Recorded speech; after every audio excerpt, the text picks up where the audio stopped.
Okay, for this class, all you need is your yoga mat. Now, there is one pose that you might want a little bit of padding when we come into frog for your knees. I don't recommend doing it on the floor, definitely on your mat. So you can pause this video if you want to get a blanket, because it will help your knees, especially if you have limited range like I do in frog position. So this is all to really open up the hips in a multitude of ways. So the first thing we're going to do is bring the soles of the feet together, sitting up tall. And just hold on to the feet, lengthen your spine, and just take note of where your knees are. It's just an observation, you're just checking in. And just start to pulse the knees up and down. Keep your spine lifted, grounding down the sit bones. And then just the pulsing is going to start creating more space in your hips.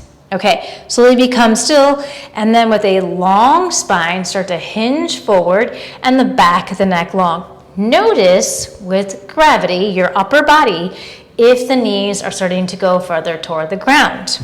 Stay with your breath.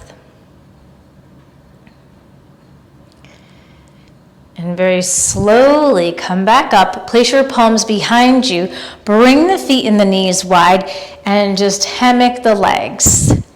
And keep your chest lifted so that you're feeling very happy and thrilled, vibrant that you're on your mat, you're practicing taking care of your body.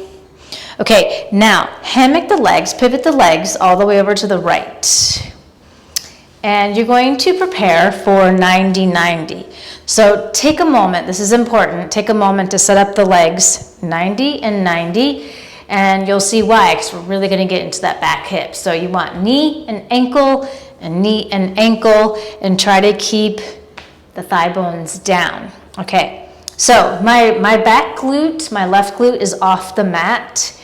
Usually that's the case, but I want you to pay attention to it because we're going to get into it a little bit deeper in a moment. Okay, so now turn toward your right leg and place your forearms down. If you need blocks, please grab blocks if your forearms aren't down.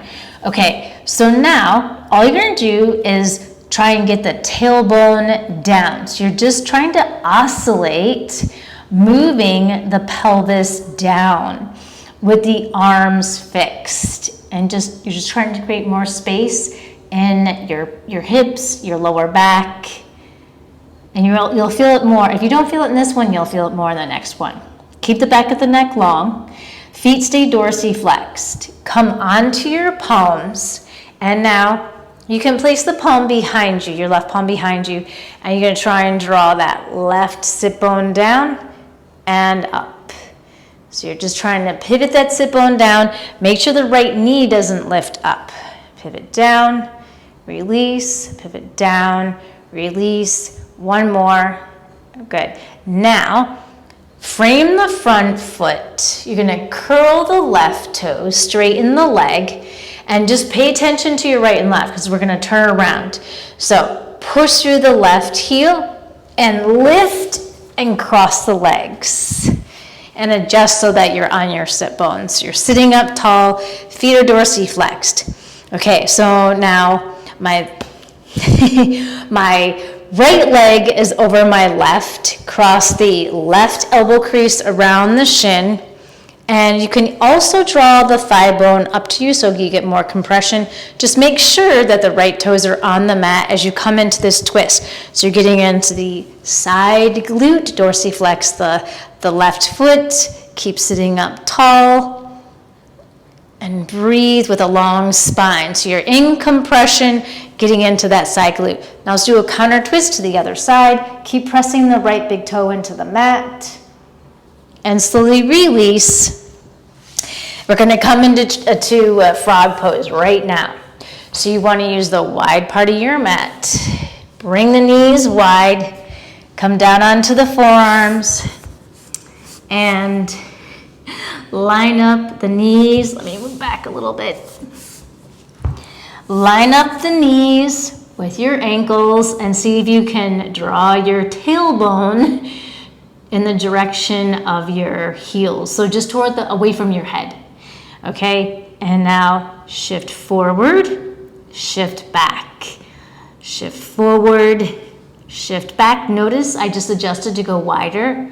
Shift forward, shift back. One more. Try not to let your belly drop to the floor. Shift forward, shift back, hold, shift back, hold, hold, hold.